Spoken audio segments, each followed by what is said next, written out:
E aí galera, meu nome é Gustavo e sejam bem-vindos ao meu canal. Nesse vídeo, nós vamos continuar falando sobre hormônios hipofisários. Então, nesse nosso estúdio cozinha, vamos criar receitas de conhecimento. E no momento, a continuação do prato de entrada vai ser o hormônio do crescimento. Vocês têm ideia da importância desse hormônio? Espero que vocês aproveitem bastante o conteúdo, tem muita informação legal aqui. Esse é mais um vídeo do canal Projeto Análises Clínicas e é importante que vocês se inscrevam no canal, deixem um like, ativem o sininho para mais notificações e façam seus comentários. Isso é fundamental para o crescimento e melhoria do conteúdo. Agora, sem mais enrolações, toca-lhe pau nesse vídeo.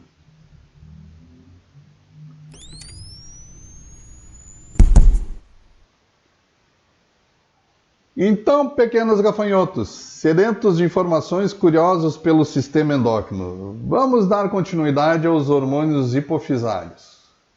E vamos falar sobre o hormônio do crescimento e sua biossíntese. O hormônio do crescimento, também chamado de GH ou HGH, ou somatotropina, ele é um hormônio polipeptídeo com 191 aminoácidos, sintetizado e secretado pelos somatotrófos da hipófise anterior, e seu peptídeo precursor maior é chamado de pré-GH. Também é secretado, mas só que não tem efeito fisiológico ou significado fisiológico nenhum. A função do hormônio do crescimento, a função primária do hormônio do crescimento, que a gente pode dizer, é basicamente a promoção do crescimento linear. Seus efeitos metabólicos básicos servem para atingir esse resultado, mas a maioria dos efeitos promotores do crescimento é mediado também pelo fator 1 de crescimento semelhante à insulina, a IGF-1 ou a somatomedina C.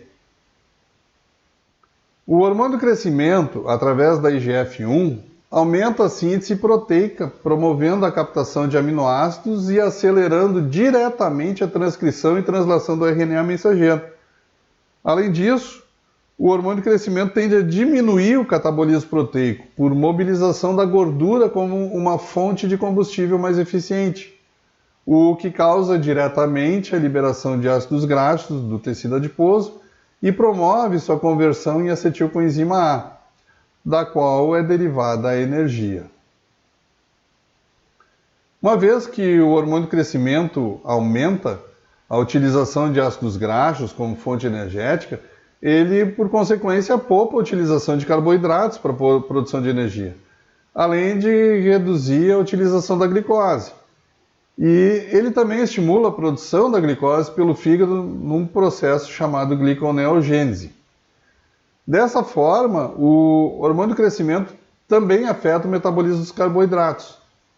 Em excesso, diminui a utilização dos carboidratos e compromete a captação da glicose pelas células e causa uma certa resistência à insulina, induzida pelo GH, que parece estar um pouco associada a um comprometimento pós-receptor da ação da insulina. Tais eventos vão resultar numa intolerância à glicose e um hiperinsulinismo secundário. Além disso, também é uma das formas de autocontrole do hormônio do crescimento. Porque no momento em que a glicose aumenta, a nossa glicose plasmática aumenta, ela faz uma certa diminuição na secreção do hormônio do crescimento. O hormônio do crescimento também tem como função preservar as proteínas e, portanto, é um mecanismo importante pelo qual ele vai promover o crescimento e desenvolvimento. Como é que ocorre essa secreção? Ela é regulada por dois hormônios hipotalâmicos, o hormônio de liberação do hormônio de crescimento, chamado GRH, e a somatostatina, que é o hormônio de inibição do hormônio de crescimento. Tais influências hipotalâmicas são firmemente reguladas por um sistema integrado de fatores neurais, metabólicos e hormonais. O GRH, ele encontra-se presente no hipotálamo humano e estimula a produção de AMP cíclico nos somatotrófos, resultando na síntese e secreção do hormônio do crescimento. A administração do GRH em seres humanos leva a uma rápida liberação do hormônio do crescimento em minutos, e o pico vai ser atingido perto dos 30 minutos, e depois de uns 120, 180 minutos, os níveis voltam aos valores normais. A somatostatina é um tetradecapeptídico que tem um potencial muito grande na inibição da secreção do hormônio de crescimento. Esse hormônio vai diminuir a produção de AMP cíclico nas células secretoras e, por consequência, vai diminuir a secreção basal, até mesmo uma secreção que já tenha sido estimulada. Então, a secreção da somatostatina é aumentada também por níveis elevados do hormônio de crescimento e da IGF-1. Medicamentos análogos à somatostatina, de ação prolongada, como o acetato de octreotida, já foram usados de forma terapêutica para tratar o excesso de hormônio do crescimento. Como nem o GRH, nem a somatostatina podem ser medidos diretamente, logo, o resultado final de qualquer fator sobre a secreção de GH deve ser considerado como a soma de seus efeitos sobre esses hormônios hipotalâmicos. Muitos fatores afetam a secreção do hormônio do crescimento em estados fisiológicos. Por exemplo, ele aumenta com o sono, aumenta no exercício físico e diminui na hiperglicemia e na elevação dos ácidos graxos. Também é afetado pela ingestão de certos medicamentos, como, por exemplo, hipoglicemiantes orais,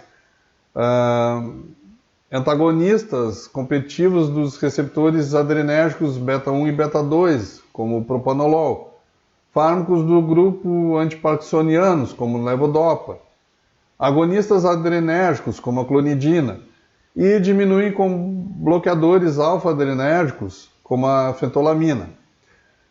A alteração patológica também pode causar um aumento do GH, como na anorexia nervosa, a insuficiência renal crônica, a acromegalia, e diminuição na obesidade, no hipercortisolismo crônico e também no hipo e hipertireoidismo. O GH tem uma vida média de cerca de 20 a 35 minutos.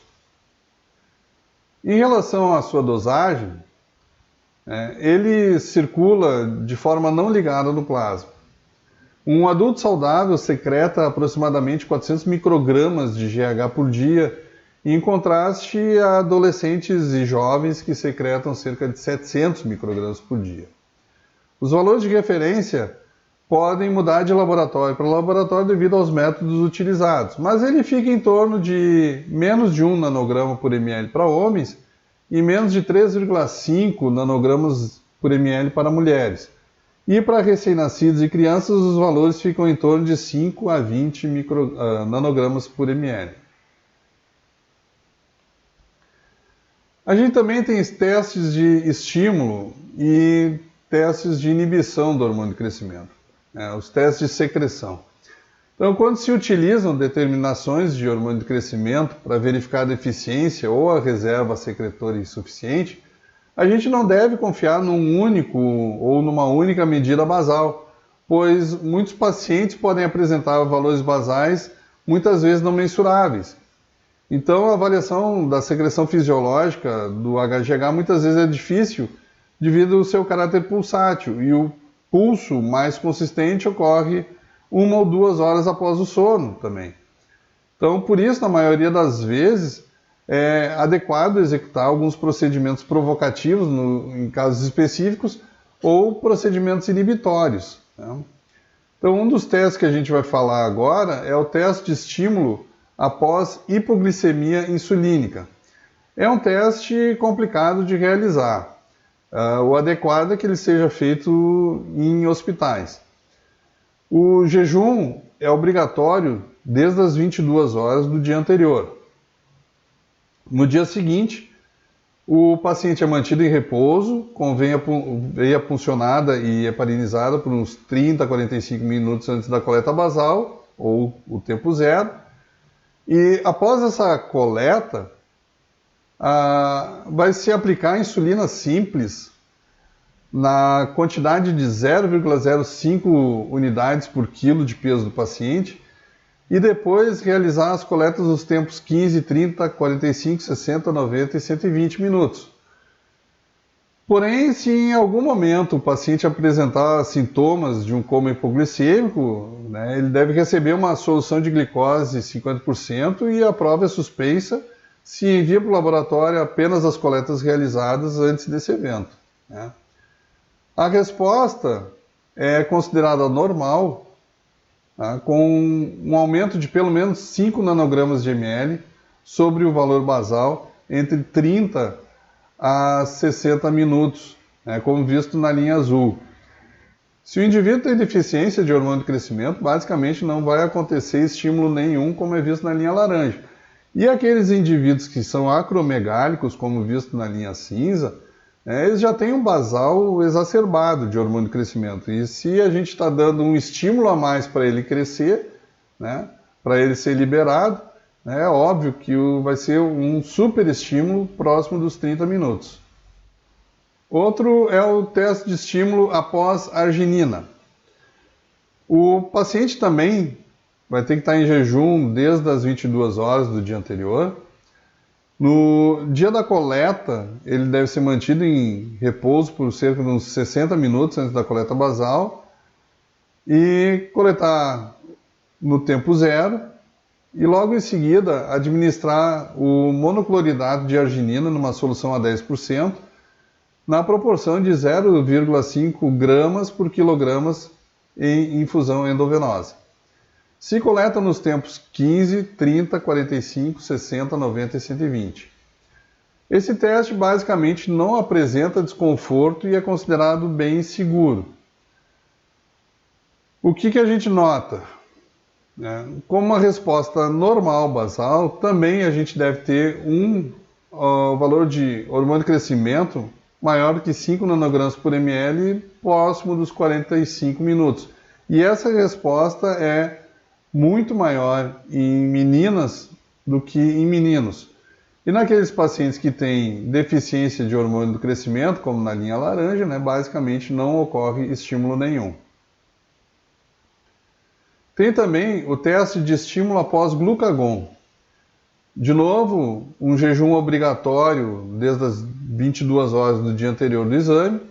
No dia da coleta, o paciente é mantido em repouso, uns 60 minutos antes da coleta basal, se coleta o tempo zero e administra glucagon na quantidade de 0,03 miligramas por quilo de peso em forma intramuscular ou subcutânea. Se coleta nos tempos 30, 60, 90, 120 e 180. Esse teste pode dar alguns desconfortos, como algumas náuseas e vômitos no paciente. E ele apresenta também como resposta normal um valor de hormônio de crescimento maior que 5 nanogramas por ml, tanto em meninos quanto em meninas, sendo que nas meninas um valor um pouco maior, e naqueles indivíduos com insuficiência ou deficiência de hormônio de crescimento, basicamente nada ocorre. Tem também o teste de estímulo após o uso de propanolol. De novo, um jejum obrigatório desde as 22 horas do dia anterior. No dia da coleta, o paciente tem que estar em repouso por cerca de uns 60 minutos, antes da coleta do basal. Se coleta o tempo zero e administra via oral 0,75 miligramas por quilo, sendo um máximo de 20 miligramas para o paciente. Coleta nos tempos 30, 60, 90 e 120 minutos. O que pode acontecer é o paciente se sentir um pouco fraco, ter sudorese, ficar um pouco pálido, um pouquinho de confusão mental. E, de novo, a gente vai ter uma resposta normal de hormônio de crescimento com valores acima de 5 nanogramas por ml, próximo dos 30 minutos para os pacientes normais, bem exagerado naqueles pacientes que são acromegálicos e basicamente sem resposta nos pacientes com deficiência de hormônio de crescimento. A gente tem o teste de estímulo após levodopa. O jejum, de novo, é obrigatório, desde as 22 horas do dia anterior. No dia da coleta, o paciente é mantido em repouso por cerca de uns 60 minutos antes da coleta basal. Se coleta tempo zero e administra por via oral 10 mg por quilo, sendo um máximo de 50 mg de levodopa. Se coleta no tempo 30, 60, 90 e 120 minutos. Também pode ocorrer algum desconforto no paciente, tipo náusea e vômito, né? E por isso o paciente deve ser mantido deitado durante o período da prova. E a resposta considerada normal, na linha azul, por exemplo, de novo é um valor maior do que 5 nanogramas por ml próximo aos 30 minutos. Tá? E os pacientes com deficiência parcial, a resposta normalmente é inferior a 2 nanogramas por ml e os pacientes com insuficiência basicamente não demonstram resposta. O teste mais utilizado em laboratórios é o teste após estímulo de exercício físico. Ele é um teste que nos laboratórios exige ou deveria exigir uma padronização, porém ela não existe, né? O jejum é obrigatório desde as 22 horas do dia anterior do exame. No dia da coleta, o paciente fica em repouso, puncionado e heparinizado por cerca de uns 60 minutos antes da coleta basal e também durante todo o período do exercício. Se coleta o tempo zero e se realiza um exercício exaustivo por 20 minutos. Pode ser bicicleta ergométrica, pode ser esteira, pode subir e descer escadas. Conta aí, o que é um exercício extenuante para você? Aí se coleta nos tempos 30, 60 e 90 minutos.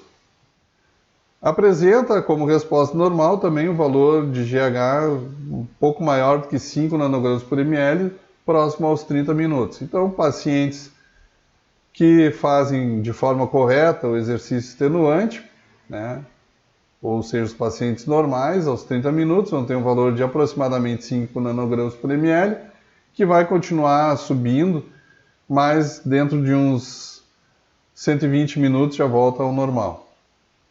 E os pacientes com insuficiência de hormônio de crescimento não respondem basicamente a isso. Por fim, a gente vai ter o teste de supressão após glicose. De novo, o jejum é obrigatório desde as 22 horas do dia anterior do exame, e no dia da coleta ele é mantido em repouso, puncionado e heparinizado por uns 60 minutos antes da coleta.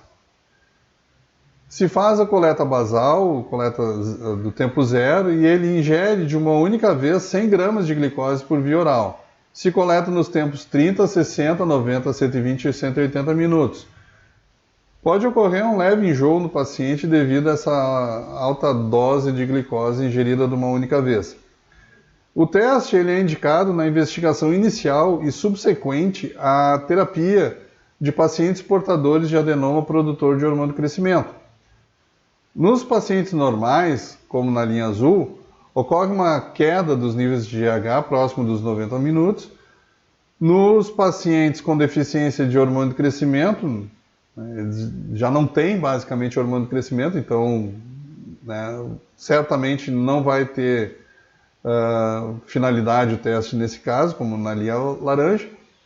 E nos pacientes que têm distúrbios como a acromegalia, de uma forma meio paradoxal, pode inclusive ter um pico, né, de elevação próximo aos 90 minutos. Bom, gente, não esqueçam de se inscrever no canal, deixa aquele like bacanérrimo para encher meu coração de alegria. Fiquem com Deus, permaneçam bem, permaneçam seguros e até um próximo vídeo.